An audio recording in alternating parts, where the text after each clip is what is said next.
मुजफ्फरनगर के एक छोटे से गांव की सुबह, जब हवा में अचानक दो गोलियों की गूंज गूंजी और सब कुछ थम गया। लोगों ने सोचा शायद कहीं खेतों में पटाखा फटा होगा, लेकिन कुछ ही मिनटों में सच्चाई सामने आई और वो इतनी खौफनाक थी कि पूरे गांव की रगों में खून जम गया। घर के आंगन में खून से सनी मिट्टी, गिरा हुआ शरीर और एक औरत की चीखें। ये किसी फिल्म का सीन नहीं, बल्कि हकीकत थी। कहा जा रहा है कि जिसने गोली चलाई वो कोई पराया नहीं, बल्कि खुद उस घर का बुजुर्ग था। एक पिता जिसने अपने ही बेटे को मौत की नींद सुला दी। पर सवाल ये है कि आखिर उसने ऐसा क्यों किया?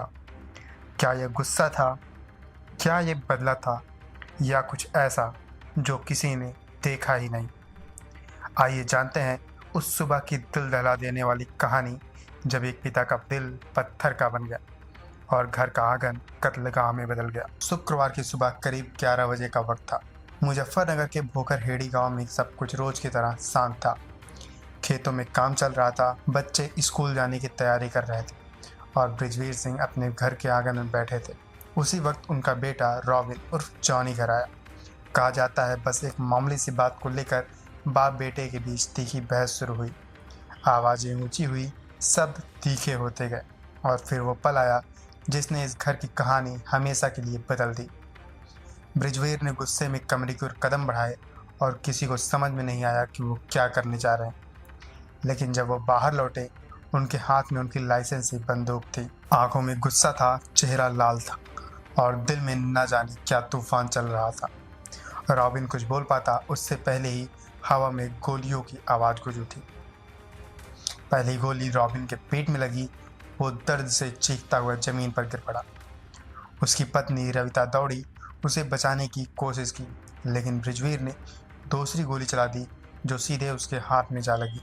घर के अंदर अब सिर्फ चीखें थी, खून था और सन्नाटा था।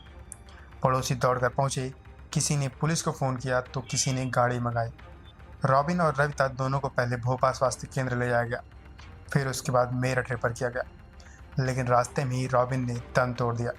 उसकी पत्नी रविता अब भी जिंदगी और मौत के बीच जूझ रही है। अस्पताल में रविता ने पुलिस को बयान दिया कि सुबह बस थोड़ी सी बहस हुई थी, लेकिन ससुर जी बिना कुछ कहे कमरे में गए और बंदूक लेकर आए, गोली चला दी। जब मैं बचाने दौड़ी तो दूसरी गोली मेरे हाथ में लगी। उसके कांपते शब्द उस खामोश सच्चाई को उजागर कर रहे थे। इस घर की लड़ाई सिर्फ शब्दों की नहीं थी, यह गुस्से की आग थी जो धीरे धीरे भीतर जल रही थी और आज फट पड़ी। वहीं पुलिस ने मौके पर पहुंचकर बृजवीर को गिरफ्तार कर लिया। वो पड़ोसी के घर में जाकर छिपा बैठा था।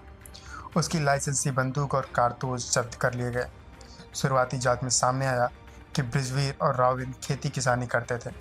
करीब 22 बीघा जमीन थी, लेकिन कुछ दिनों से परिवार में झगड़े चल रहे थे, कभी पैसों को लेकर तो कभी जमीन के बंटवारे को लेकर। शायद उसी तनाव ने इस खौफनाक नतीजे को अंजाम दिया। एक छोटी सी बहस ने पूरे परिवार को उजाड़ के रख दिया।